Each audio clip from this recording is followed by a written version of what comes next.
অদ্ভুত লাগছে। ঘাটালে যতবারই এসছি একা এসছি, কিন্তু ভাবি রুক্মিণী স্টেজে থাকলে যে আমাকে এতটা লজ্জা পাচ্ছে কেন সেটা বুঝতে পারছি না। বাট এনিওয়ে, এসে তুমি আমার কনস্টিটিউয়েন্সিতে প্রথমবার এসছো।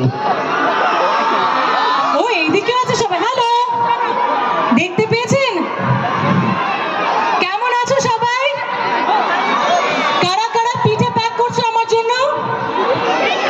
হচ্ছে তো? Hello hello hello hello. সত্যি খুব ভালো লাগছে। মঞ্চে যারা আছে তাদের সাথে বহু বছর ধরে চেনা পরিচিতি সবই আছে, অনেক কথা শুনেছি, কিন্তু এখানে এসে আমাকে এটা বলতেই হবে যে আজকে ঘাটালে এলাম সেটার জন্য মাননীয় সাংসদ দীপক অধিকারীকে অসংখ্য ধন্যবাদ। আমাকে ধন্যবাদ। আমি তো চাইছিলাম না আসুক, আমি চাই রাম এবং আমাদের পুরো কমিটি মেম্বার তারা চাইছে রুক্মিণী যেন আসুক। আপনাদের সাংসদ শুধু চাই অন্য অভিনেত্রীরা আসুক।